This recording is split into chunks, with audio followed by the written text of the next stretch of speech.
सखी सहेली।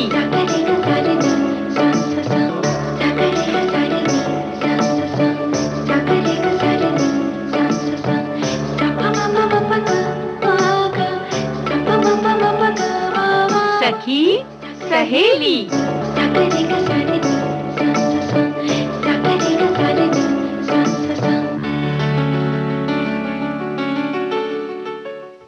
सभी सखियों को आकांक्षा और दीपा माहेश्वरी का नमस्कार। दीपा, क्या हाल है? बिल्कुल अच्छे हैं। और आप कैसी हैं? बस हम भी ठीक हैं। देखिए ना, जब इस मंच पे मुलाकात होती है और सखियों से बातें होती है तो हमेशा अच्छा लगता है। और ऐसा लगता है कितनी बातें कर लें, घंटा सिर्फ एक ही है और बातें होती हैं बहुत सारी बातें होती हैं। बहुत कुछ कहना होता है, सखियों के लिए गीत बजाने होते हैं, है ना, और उन गीतों का आनंद उठाना होता है। बिल्कुल। और आज सबसे पहले तो हम कमला देवी चट्टोपाध्याय, जो स्वतंत्रता सेनानी हैं, रही है हमारे देश की, उनके बारे में तो बातचीत करेंगे ही, बताएंगे उनके बारे में। और क्या बताएंगे? और गीत मंजरी में किस खास विषय पर हम बात करने वाले हैं वो सखियों को अभी बता दें। चलिए थोड़ा सा सस्पेंस रखते हैं। हाँ, रखते हैं। और आप बात कर रही थी स्वतंत्रता सेनानी कमला देवी चट्टोपाध्याय के बारे में। तो आज़ादी का जो ये संघर्ष रहा है वो एक ऐतिहासिक युग रहा है। हम कितने क्रांतिकारियों के बारे में जानते हैं सखियों, उनके बातें जानते हैं, उनके संघर्ष के बारे में जानते हैं, लेकिन कई नाम ऐसे होते हैं जो उतने उजागर नहीं हो पाते, जिनके बारे में बहुत कम लोग जानते हैं। तो ऐसा ही एक नाम है कमला देवी चट्टोपाध्याय जी। इन्हें तो बस सिर्फ आज़ादी ही नज़र आती थी जब ये वक्त क्रांतिकारियों का चल रहा था ना, उस वक्त। और वे स्वतंत्रता सेनानी होने के साथ समाज सुधारक और भारतीय हस्तकला के क्षेत्र में नई रोशनी की किरण लाने वाली भी रही हैं। ये वो समय था दीपक जब क्रांतिकारियों को सिर्फ और सिर्फ दिखाई देती थी आज़ादी, दिखाई देती थी तो भारत की स्वतंत्रता। जी। आपने कहा हस्तकला क्षेत्र में भी ये नई रोशनी की किरण लाने वाली रही है। इन्होंने हस्तकला को एक तरह से पुनर्जीवित किया। आज़ादी की मांग के लिए नमक आंदोलन, असहयोग आंदोलन में हिस्सा लिया, साथ ही राजनीति में भी आई और चुनाव में भी हिस्सा लिया। जी। आपका जन्म 3 अप्रैल 1903 में कर्नाटका के मैंगलोर शहर में हुआ। कमला जी एक संपन्न परिवार से थी और उनके पिता मैंगलोर के जिला कलेक्टर थे और माता राजघराने से संबंध रखती थी। कमला देवी का विवाह मात्र 16 वर्ष की उम्र में हो गया था, क्योंकि उन दिनों में बहुत जल्दी शादियां हो जाया करती थी। लेकिन 2 साल बाद ही उनके पति का निधन हो गया। कमला जी ने अपना पूरा जीवन देश की स्वतंत्रता के लिए और समाज सुधारक के रूप में न्यौछावर कर दिया।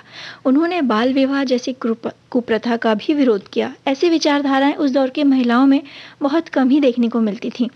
महिलाओं का स्वतंत्रता आंदोलन में प्रवेश को लेकर जो श्रेय है वो भी कमला जी को ही जाता है। इन्होंने अपनी कुशल बुद्धिमत्ता का प्रमाण देते हुए बताया कि आंदोलन में महिलाओं का होना कितना आवश्यक है, और फिर कई आंदोलनों में इन्होंने सक्रिय रूप से हिस्सा लिया और कई बार इन्हें जेल भी जाना पड़ा। आगे चल के कमला देवी एक उद्यमी के रूप में भी उन्होंने अपनी पहचान बनाई। हस्तशिल्प कला और हथकरघा को राष्ट्रीय से अंतर्राष्ट्रीय स्तर पर ये लेके गई और उसमें उन्होंने अभूतपूर्व सहयोग किया है। इसके लिए 1992 में ऑल इंडिया हैंडीक्राफ्ट्स का कमला जी को प्रमुख भी चुना गया था। आपने कई किताबें भी लिखी हैं, जैसे the awakening of Indian women, और एक और बुक है टुवर्ड्स अ नेशनल थिएटर, और अन्य कई किताबें जिन्हें आपने लिखी। 1952 में जब ये ऑल इंडिया हैंडीक्राफ्ट्स की प्रमुख चुनी गई, उसके बाद उन्होंने उस क्षेत्र में कई कार्य किए ताकि ये जो हस्तकला है, भारतीय हस्तकला, वो इंटरनेशनल, अंतर्राष्ट्रीय स्तर पर प्रख्यात हो सके। आपको भारत के सर्वोच्च सम्मान पद्म विभूषण से भी सम्मानित किया गया। साल 1966 में एशियाई हस्तियों और संस्थाओं में विशेष कार्य करने पर रमन मैग्नेसिस अवार्ड से भी सम्मानित किया गया इन्हें। प्रकृति प्रेमी, समाज सुधारक, स्वतंत्रता सेनानी, नारीवादी महिला और बहुमुखी प्रतिभा की धनी कमला देवी ने 29 अक्टूबर 1988 में इस दुनिया को हमेशा के लिए अलविदा कह दिया।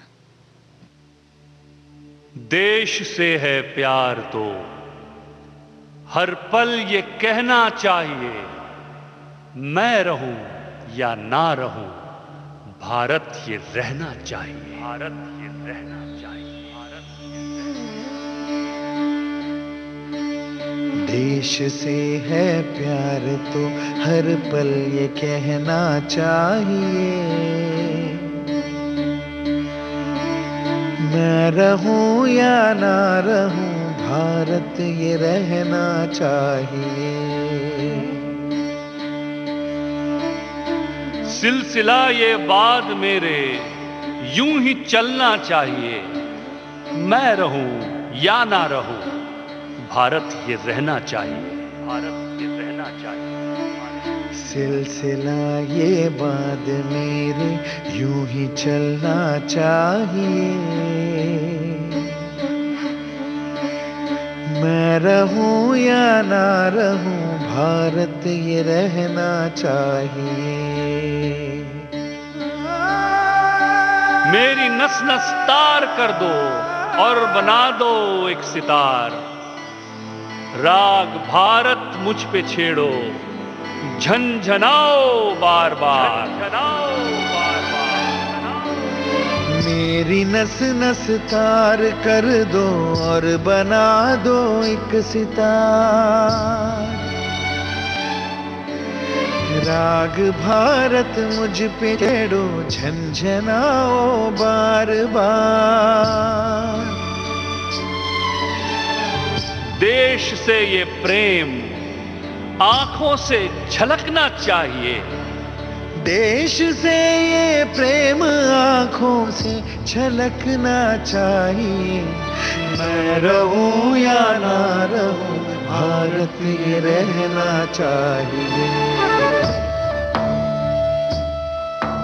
शत्रु से कह दो जरा सीमा में रहना सीख ले, ये मेरा भारत अमर है सत्य कहना सीख ले।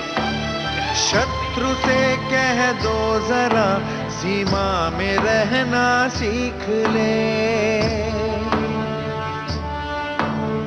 ये मेरा भारत अमर है सत्य कहना सीख ले। भक्ति की इस शक्ति को बढ़कर दिखाना चाहिए, मैं रहूं या ना रहूं भारत ये रहना चाहिए। भक्ति की इस शक्ति को बढ़कर दिखाना चाहिए, मैं रहूं या ना रहूं भारत ये रहना चाहिए। देश प्रेम के ऐसे ही कुछ भावों को उजागर करता ये गीत था फिल्म मणिकर्णिका से। और आकांक्षा, कभी कभी ऐसे जो जीवनियाँ होती हैं, ऐसे जो जीवन अपना जीवन इस तरह से जो जी के चले गए, उनके बारे में बात करना कितना प्रेरणादायी रहता है ना। और शुरू में हमने कहा था कुछ सस्पेंस रखने की बात की थी शब्द गीत मंजरी में जी। आज हम क्या लेकर आए हैं सखियों के लिए, वो भी बताएंगे। चलिए पहले थोड़ी सी बातें कर लेते हैं, उन्हें पता चलेगा आगे आगे। मतलब आप चाहती हैं कि सखियां खुद गैस करें, है ना? जी बिल्कुल। जब ऐसी वो चीज, चलिए पूछ लेते हैं सखियों से, वो प्रकृति का कौन सा उदाहरण हो सकता है जो न किसी सरहदों से बंधता है, न किसी सीमा में उसे बांधा जा सकता है, न रोका जा सकता है, वो न कभी ठहरता है, न रुकता है, न वो थमती है। और उसको समझने के लिए, यानी कि हमारे जीवन को समझने के लिए प्रकृति ने हर और समझाने के लिए कई उदाहरण दिए, लेकिन ये एक उदाहरण कुछ अलग ही है। आप जो बात कर रही हैं, प्रकृति में तो ऐसे कई उदाहरण हैं जिन्हें कोई रोक नहीं सकता, कोई टोक नहीं सकता, बांधा नहीं जा सकता कि नहीं उसे। लेकिन ये वो चीज, ये जिसकी बात कर रहे हैं, ये वो है जो पल पल आगे बढ़ती रहती है अपने लक्ष्य की ओर, है ना, रोकने पर भी नहीं रुकी और निरंतर आगे बढ़ने वाली, वो है नदी। हमारा जीवन भी तो कुछ नदी की तरह ही है ना, जो पल पल आगे बढ़ता है।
पंछी नदियाँ पवन के झोंके,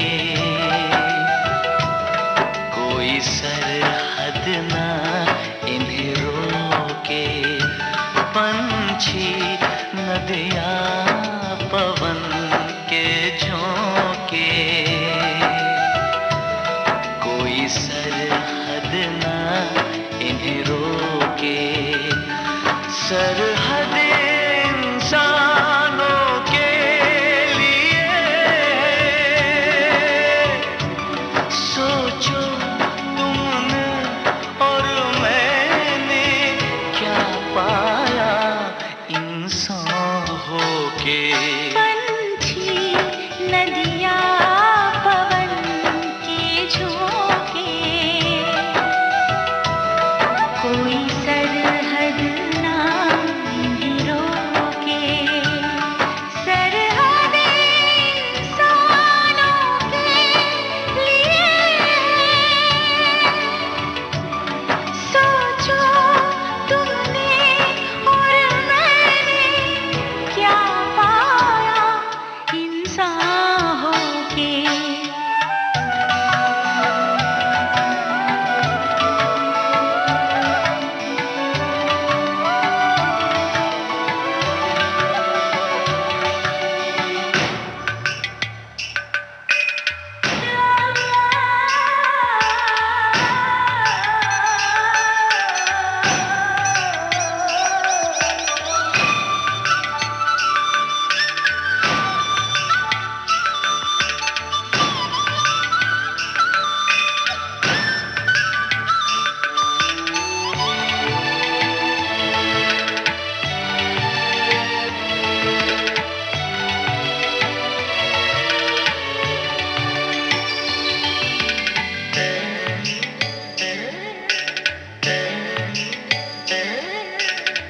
जो हम दोनों पंछी होते, तैरते हम इस नीले गगन में पंख पसारे।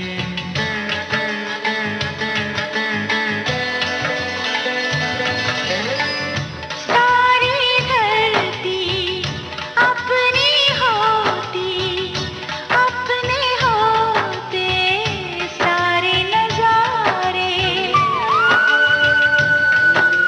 खुली फिजाओं में उड़ते, खुली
पवन के झोंके नदी के तन को जब छूते हैं, पवन के झोंके नदी के तन को जब छूते हैं, लहरें ही लहरें बनती हैं।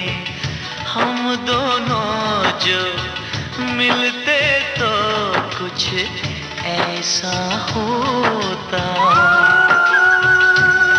सब कहते ये लहर लहर जा भी जाए, इनको ना कोई टोके।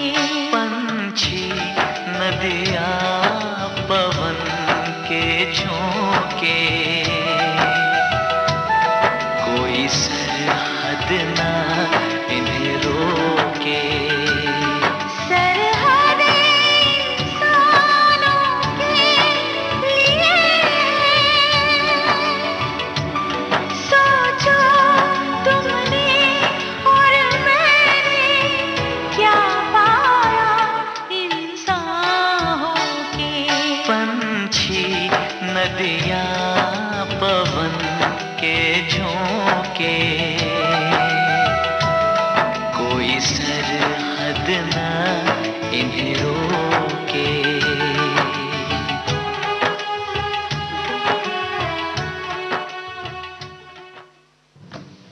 हमारा जीवन भी तो नदी की भांति ही होता है ना आकांक्षा। हाँ, कहीं उसका छोटा आकार हमारा बचपन है, फिर कहीं यौवन की ही भांति अपनी पूरी चंचलता लिए बहती है ये नदी, तो कहीं वृद्धावस्था की तरह शांत और संयमित हो जाती है। लेकिन हमेशा बहते रहना यही या चलते रहने का पाठ ये हमें सिखाती है। बिल्कुल। और नदियाँ जीवनदायिनी रही हैं। ये प्रकृति का वो अभिन्न अंग है जो अपने साथ वर्षा का जल एकत्र करके उसे भूभाग तक पहुंचाती हैं। कितना कुछ सिखाती हैं नदियाँ, एक शिक्षक की तरह इसी बात पर, है कि नहीं? तो एक छोटी सी कविता हम अपनी सखियों को सुनाना चाहेंगे। बूंद बूंद संग्रहित कर अपना वजूद ये बड़ा बनाती हैं, आगे बढ़ना ही जीवन है, नदियाँ हमें सिखाती हैं। जब चलना आरंभ ये करती, अस्तित्व बहुत छोटा होता, राह भी दुर्गम होते हैं और चलना भी दूभर होता। हार न फिर भी मानती हैं, बस आगे बढ़ती जाती हैं, आगे बढ़ना ही जीवन है, नदियाँ हमें सिखाती हैं। हमें अगर रुकावट पड़ती, डटकर ये है उससे लड़ती, बह जाती है यह खोद सुरंग या पर्वत के ऊपर जा चढ़ती। ताकतवर अगर हो मुसीबत तो हमें अपनी हिम्मत बढ़ानी है, आगे बढ़ना ही जीवन है, नदियाँ हमें सिखाती हैं।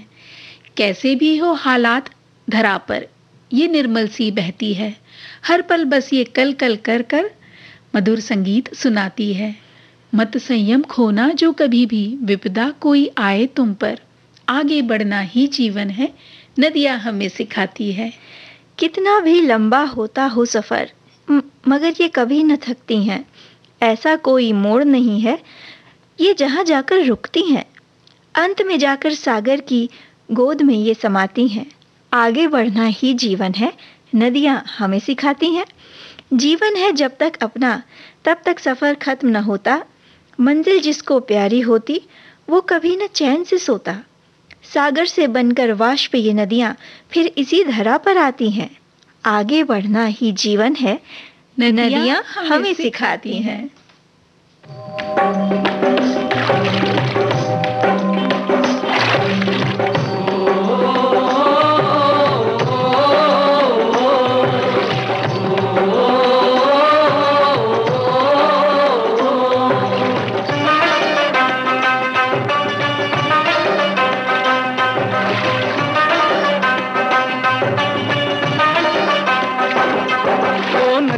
चले चले रे धारा,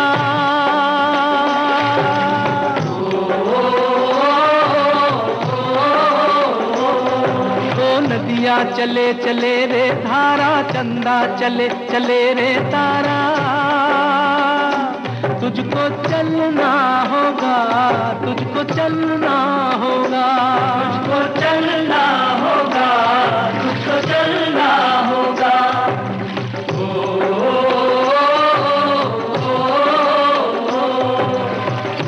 Oh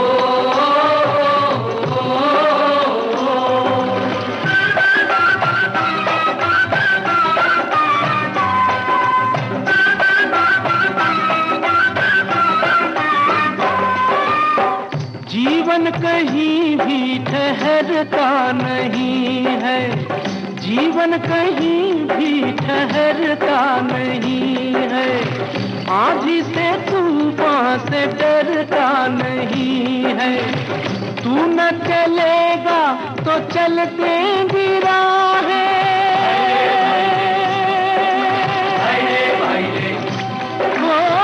तू न चलेगा तो चल देंगी राहें, मंजिल को तरसेंगी तेरी निगाहें। तुझको चलना होगा, तुझको चलना होगा, तुझको चलना होगा, तुझको चलना होगा। ओ नदिया चले चले रे धारा, चंदा चले चले रे तारा, तुझको चलना होगा, तुझको चलना होगा, तुझको चलना होगा, तुझको चलना होगा।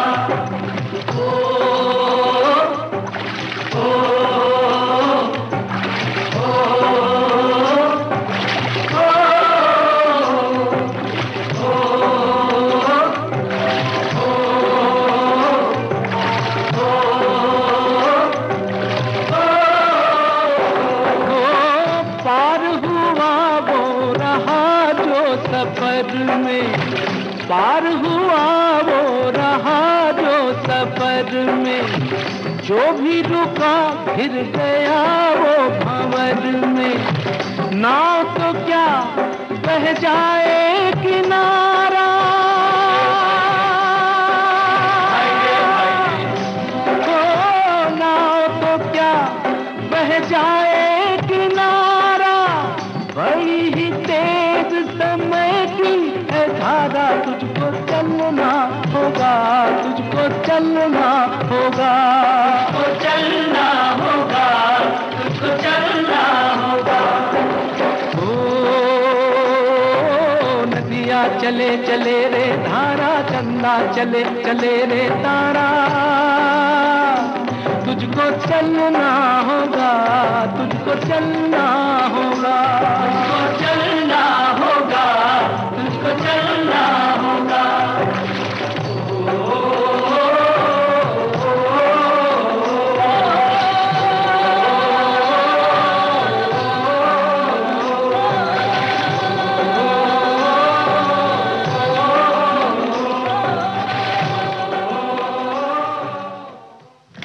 तो बस दीपा, इस नदी की तरह ही बस हमें चलते जाना है अपने लक्ष्य की ओर।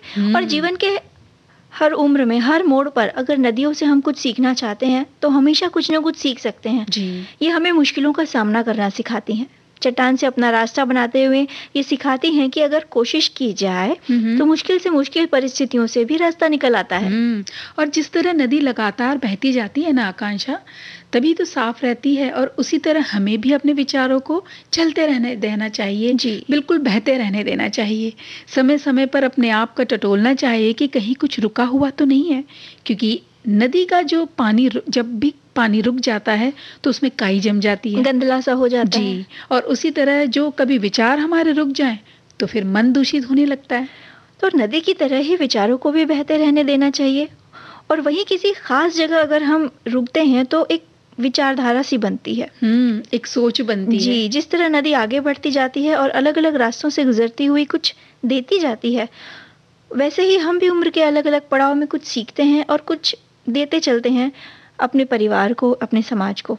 और इसी सीखने सिखाने में बहुत सारे अनुभव रूपी धन को हम एकत्रित करते हैं।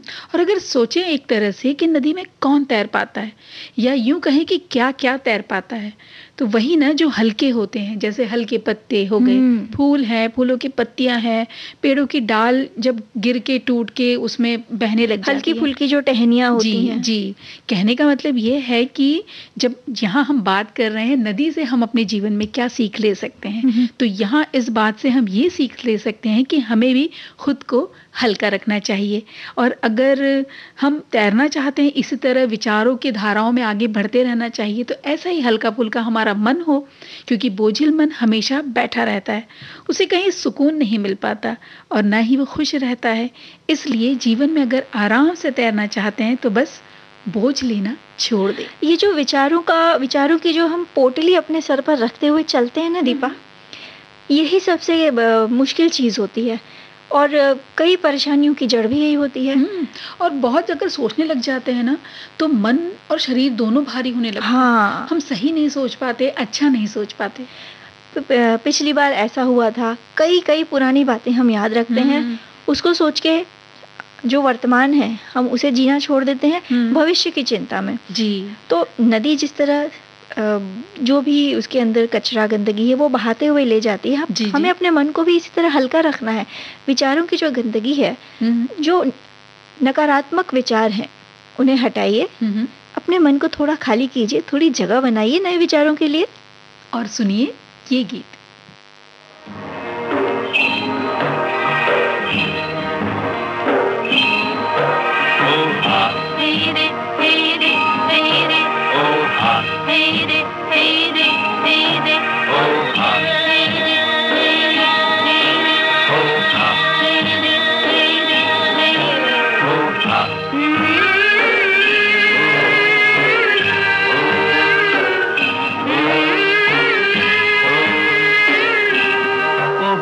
ताल मिले नदी के जल में, नदी मिले सागर में, सागर मिले कौन से जल में कोई जाने ना।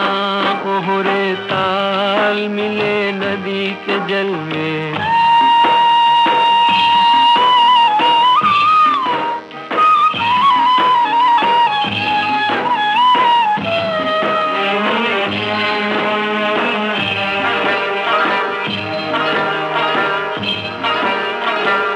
सूरज को धरती तर से, धरती को चंद्रमा, धरती को चंद्रमा, पानी में सीप जैसे प्यासी हर आत्मा, प्यासी हर आत्मा। ओ मितवारे पानी में सीप जैसे प्यासी हर आत्मा, बूंद छुपी किस बादल में कोई जाने ना। ओहरे ताल मिले नदी के जल में, नदी मिले सागर में, सागर मिले कौन से जल में कोई जाने ना। ओहरे ताल मिले नदी के जल में।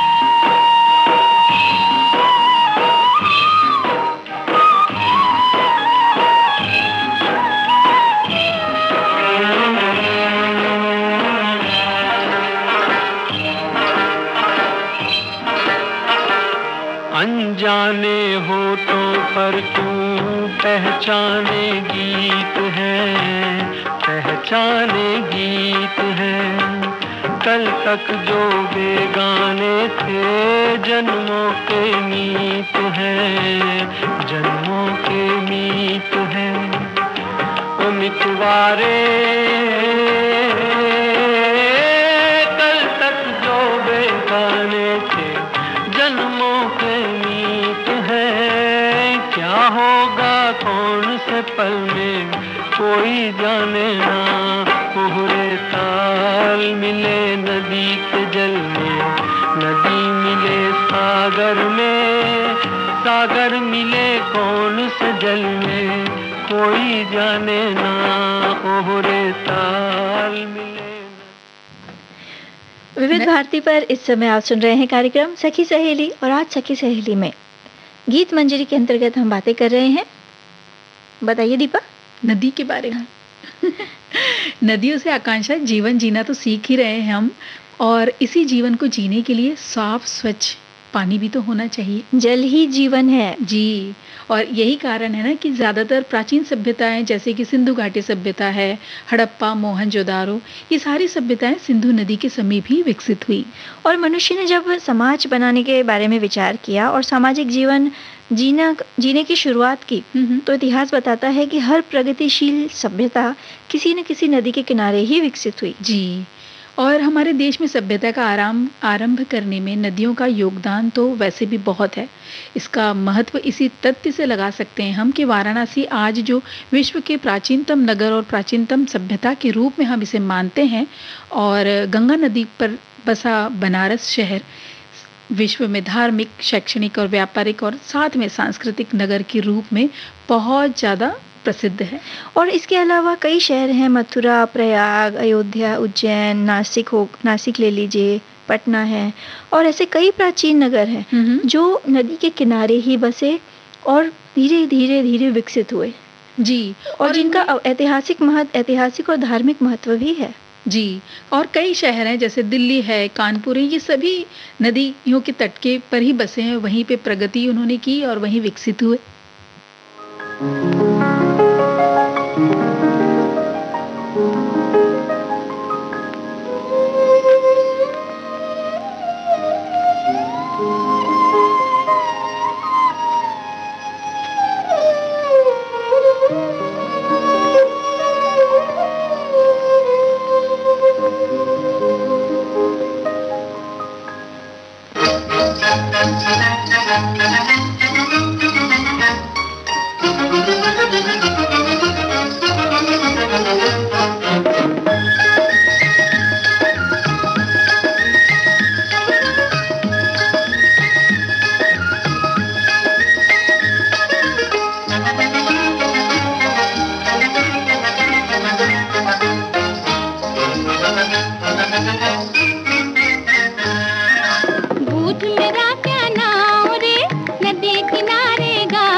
दिल वालों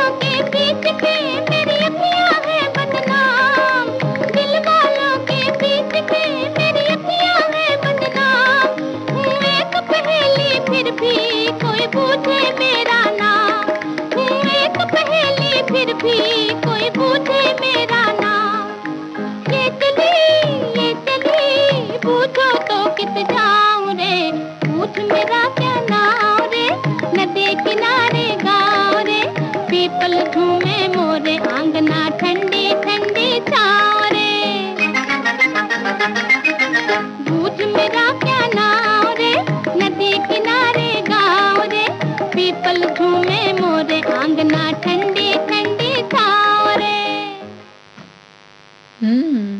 अगर नदी किनारे गांव हो तो कितना सुंदर हो। और हमारा उस गांव में एक छोटा सा घर हो। कई गांव तो नदी किनारे बसे भी होते हैं। और अगर पुरानी फिल्मों की बात करें जी। तो देखिए कहानी में अक्सर होता था एक गांव नदी के इस पार, एक गांव नदी के उस पार, है ना। और जो पूरी कहानी होती थी नदी और उस गांव के इर्द गिर्द घूमती रहती थी। मानव जाति ने जब से सामाजिक रूप अपनाना शुरू किया दीपा, तब तटीय स्थानों पर बसना आरंभ किया। फिर धीरे धीरे खेती बाड़ी शुरू की, क्योंकि भोजन की भी व्यवस्था करनी थी। तो खेती के लिए भी जल स्रोत के समीप रहना ही सबसे ज्यादा सरल था। और नदी एक बारहमासी स्रोत भी था।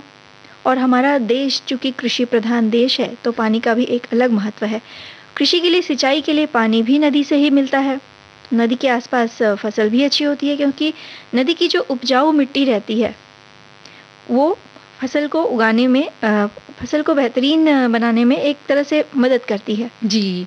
और फिर आकांक्षा धीरे धीरे व्यापार होने लगा तो नदियों की आर्थिक महत्ता जो है वो बढ़ने लगी। जैसे नदी द्वारा जो सींची गई खेती का विस्तार होने लगा, क्योंकि उसके आसपास के वनों में पशु पक्षी पलने लगे। फिर नदी के जल में मछलियाँ, मील, ये सब पलने लगी। और जब मछलियाँ पलने लगी तो मत्स्य उद्योग भी धीरे धीरे विकसित होने लगा। जी। और गंगा नदी की प्रणाली जो है ये भारत की सबसे बड़ी नदी प्रणाली है। ये बताया जाता है कि इसमें 375 प्रकार की मछलियाँ लगभग इधर इस नदी में, गंगा जी में हैं। और इसी तरह मछली पालन का व्यापार बढ़ने लगा तो मछुआरों को भी अपनी जीविका चलाने का साधन मिला। फिर बड़ी बड़ी नदी के किनारे या उस तट पर कहो कि मल्लाहों को भी काम मिलने लगा, जो हमें एक किनारे से दूसरे घाट या दूसरे किनारे हमें लेके जाते हैं। और जब धीरे धीरे जब शहरीकरण बढ़ने लगा, फिर नदियों पर पुलों का बनना शुरू हुआ। जी। जिससे जो अलग अलग क्षेत्र थे उनके बीच यातायात बढ़ा, है ना। और यातायात का हालांकि एक साधन जलमार्ग तो है ही, लेकिन पुल बनने से यातायात और थोड़ा सुलभ हो गया। ऐसे ही पर्यटन क्षेत्र से भी व्यापार की बढ़ोतरी होने लगी। जहां हम नहीं पहुंच सकते थे, जब वहां पे पुलों का निर्माण हुआ तो वहां पे पहुंचना आसान हो गया।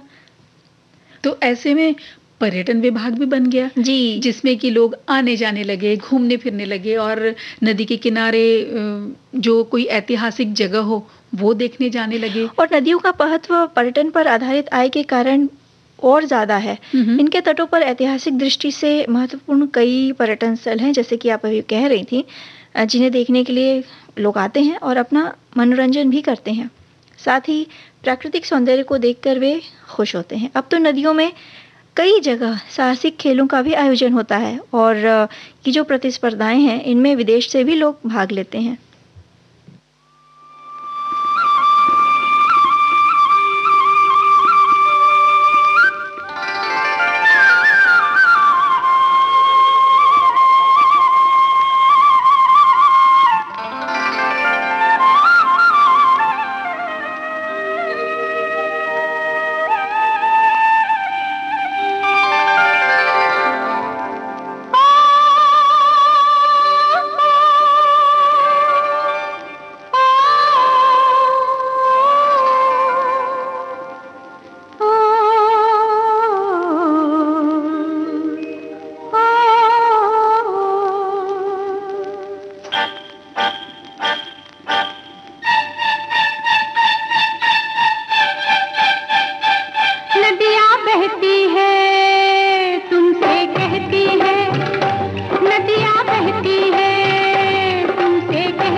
हमारे देश में नदियाँ पूजनीय हैं, हम सदियों से इन्हें पूजते आ रहे हैं और अनेक नदियों को देवी का स्वरूप मानकर उनकी पूजा अर्चना करना हमारी संस्कृति में यह परंपरा रही है।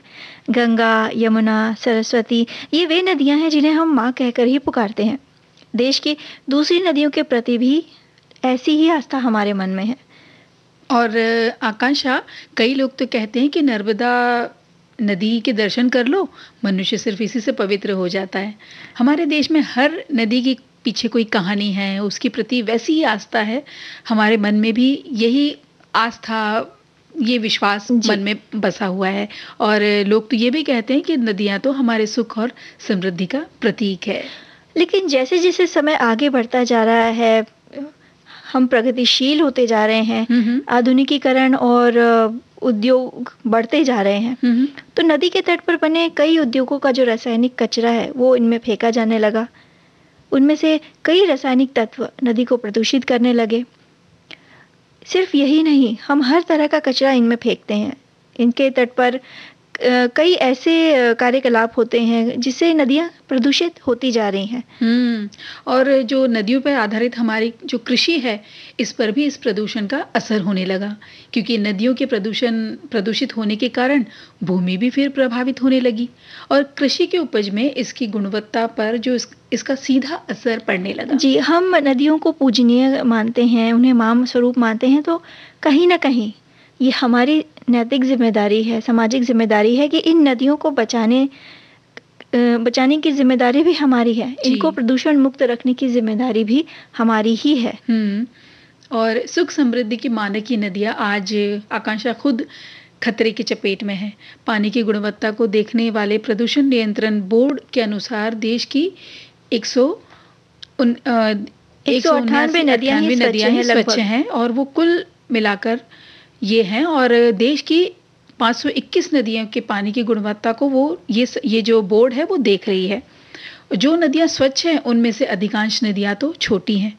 फिर ये बोर्ड कहता है कि देश की बड़ी और महत्वपूर्ण नदियों का तो बहुत ही बुरा हाल है। जो नदियाँ स्वच्छ हैं वो ज़्यादा करके दक्षिण पूर्वी भारत की ओर ही है। हालांकि नदियों को बचाने के लिए कई अभियान भी शुरू किए गए हैं और सरकार ने भी कई कदम उठाए हैं। कई सामाजिक संगठनों ने भी इसमें सक्रियता दिखाई है। कई समितियां बनाई गई हैं जो हर नदी के नाम पर बनी हैं, जैसे भागीरथी बचाओ या कोसी बचाओ, गंगा बचाओ योजना, जो नदियों के संरक्षण के लिए काम कर रही हैं। नदियों को नया जीवन देने के लिए हमें भी संकल्प लेना है।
आकांक्षा, नदियों को बचाने के लिए वैसे तो कई अभियान चल रहे हैं, कई समितियां बनी हैं, कई योजनाएं हैं जो इस पर काम कर रही हैं, लेकिन उन सबके होने से भी काम नहीं चलेगा जब तक हम सब मिलकर उसमें शामिल ना हो, जी, है ना?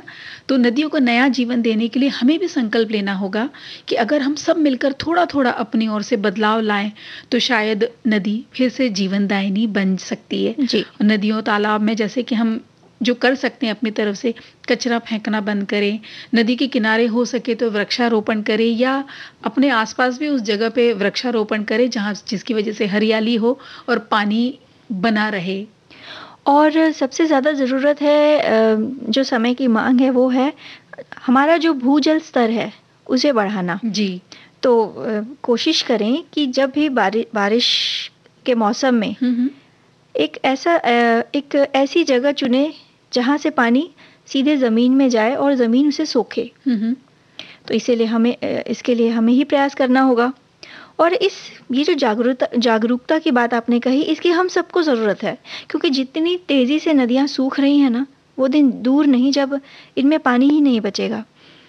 याद कीजिए ना दीपा जी, हमारे जो बुजुर्ग हैं वो कहा करते थे कि हम नदी में तैरने जाते थे, और जब हम छोटे थे तो हम सोचते थे कि नदी में तैरना कैसा लगता होगा, क्योंकि कि जब हमने जाकर देखा नदी में तैरने के लिए, सोचा कि हम भी जाकर तैरें, तो नदी का जो पानी था वो प्रदूषित था। जी, जी। वो इस लायक भी नहीं बचा था कि उसमें कूदा जा सके या किलकारियाँ मारते हुए नदी में छपाक छपाक करते हुए उसका आनंद उठाया जा सके। तो अगर आज हम कदम नहीं उठाएंगे तो आने वाले कल के जो बच्चे हैं, जो भविष्य है हमारा, उनको हम क्या सौंपेंगे? कई हजारों साल तक इन नदियों ने हमें पोषित किया है, लेकिन अब समय आ गया है कि हम इन्हें प्रदूषण मुक्त करें और स्वस्थ बनाएं, क्योंकि जल ही जीवन है। कल्पना कीजिए, जल के बिना ये नदियाँ कितनी वीरान हो जाएंगी, और होगा क्या? हमारा जीवन भी जल के बिना जल जाएगा। चांदी सा चमकता ये नदियाँ का पानी, पानी की हर एक बूंद देती जिंदगानी। अंबर से बरसे जमीन से मिले, नीर के बिना तो भैया काम ना चले। ओ भैया काम ना चले। ओ मेघारे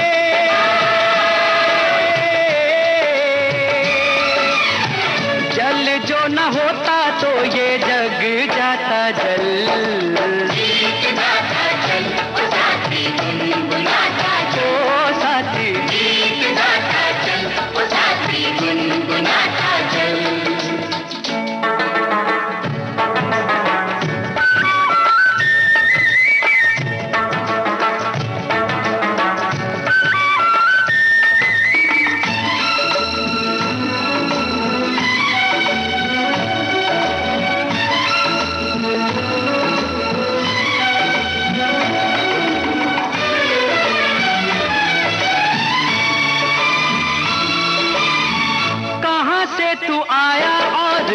कहाँ तुझे जाना है, खुश है वही जो इस बात से बेगाना है। ओ चल चल चलती हवाएं करे शोर, उड़ते पखेरू खींचे मनवा की डोर। खींचे मनवा की डोर। पंछी रे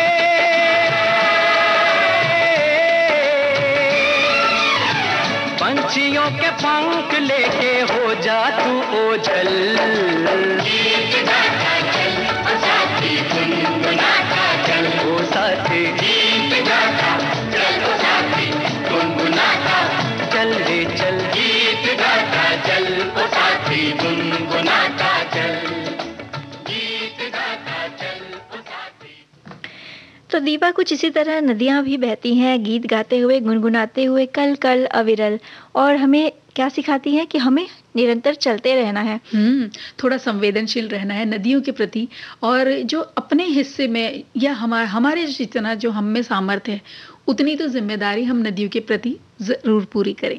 और चूंकि कार्यक्रम का समय समाप्त होने को है, तो आज आकांक्षा और दीपा माहेश्वरी का नमस्कार।